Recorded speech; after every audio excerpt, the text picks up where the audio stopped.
But here is the biggest waster, and it's on Tampa. There is a $10 million property tax shortfall. They like to call it shortfall. I call it money in my pocket. Of property tax revenues. A $750,000 sales tax shortfall. There is $2.3 million increase in projected salaries and $5 million going into the pension funds for people we love and need, the firemen and policemen. But there are other pension funds for state and government workers. The pension funds are huge, unfunded liability time bombs that are destroying our country and are at the core of our major financial catastrophe that's coming. That is why the city of Vallejo, California went bankrupt. That is why the U.S. government is effectively bankrupt. That is why states are suffering all over because of these unfunded pension funds. There is no way they could ever pay the costs for these government pensions. So what needs to happen is they need to stop the bleeding. They need to say, no more into the pension funds. We're going to stop now, and they're going to go instead of defined benefits. You know, when you work for 30 years or 20 years, we're going to give you 90% of your pay for the rest of your life. Sorry, those days are gone, bub. I live in the private sector. I don't get that kind of benefit. You need to go from a defined benefit plan to a defined contribution plan. And let the people who are the government workers own them. Let the unions own them if the unions want them. Let them own those plans. So they don't have to worry that the taxpayers are going to bail on them. If I were a police officer, I would be mortified at how the state funds not only are mismanaged, but unfunded. Because I would not have a pension plan when my time comes. I will not have a retirement fund. The police and the fire should own a defined contribution plan. And finally, health insurance benefits. The health insurance benefits paid by government are too high. They are unwilling to use things like low-cost health savings accounts and high-deductible health plans. We're making a little progress. I'm happy to report I'll be meeting with Mayor Foster on this next week. I'm happy to report that Pinellas County government now has a health savings account because they're recognizing they don't have any money. I'm happy to report that people like Nancy Bostock are fighting hard for that. You need to support them in those missions. But not only is it the high-cost health insurance plans, it's the health insurance premiums paid to family members of government workers. Now, I want people to have health insurance. But in the private sector, I pay for the cost of my own family members' health insurance. If you work for the government, 75% of the health insurance premium is paid for by the taxpayer. They are in a special, insulated elite. That has to change. I'm going to just talk about my wife real quick. It was because of my wife, Annie, that I got involved in all of this. I went to a school board meeting and I complained and I left and I felt good. I patted myself on the back about property taxes a few years ago. And I said to her, she goes, you know, Dave, I saw a property appraiser or someone who was in Hillsborough on the TV, and he said, you've got to go to these meetings and complain. I said, okay, honey, I did that. No, you've got St. Pete City Council's meeting like next week. You're going to go. Honey, I got so much work to do. No, next night. When are you going to that meeting, right? No, honey, that's next night. You're going to that meeting, right? Okay, honey. But if I go to that meeting, it's going to be a different life for you and me. Because once I go, I'm not going to stop fighting it. So, thank you for making me do this. And I'm sorry. I apologize to you that I did it.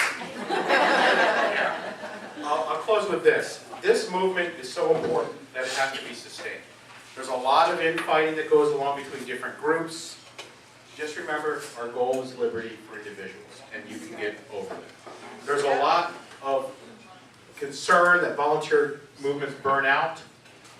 Do things like raise funds, form boards, build coalitions, decide on 2 or 3 projects you're going to work on as a big coalition, go to city government meetings, whatever, okay? Healthcare Freedom Act, whatever, okay? But keep working and grow and recruit. Because, again, it's because of this group that I have hope that my 2 little girls and my son who's not here will grow up in a free America. So thank you very much for your time.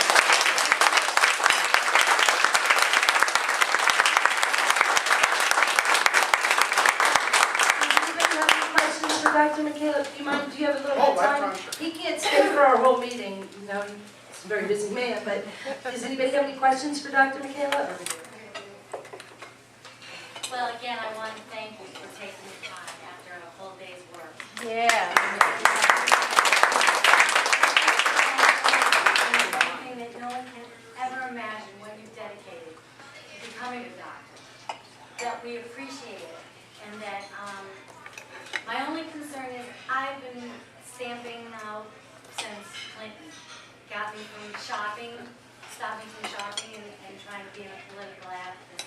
Nothing is working. The only thing I think that will work is if we go on the offensive, and that's impeachment, which all the people will say, all the legislators say, we can't do it, it won't work, but it is our government, it is our constitutional right. If we don't use it, we'll lose it. It distracted Clinton enough to stop some of his things, and I don't see any activity in that. Impeachment may be a good thing. I think that's something that if you're going to do something in that grand, you better have a strong coalition, you better have a battle plan, you better have money, you better have lawyers.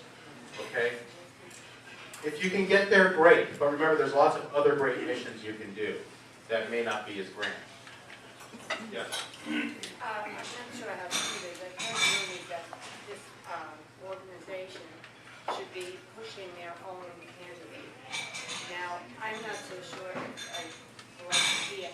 If I could agree with that, as we should push for the candidate. I can't see three parties. Not that the only thing I would do is get to what we don't want anymore. So I'd like, Yeah. I don't know. The question was, should groups, this liberty movement, should they push their own candidates? Should groups like the Florida Tea Party exist for other candidates?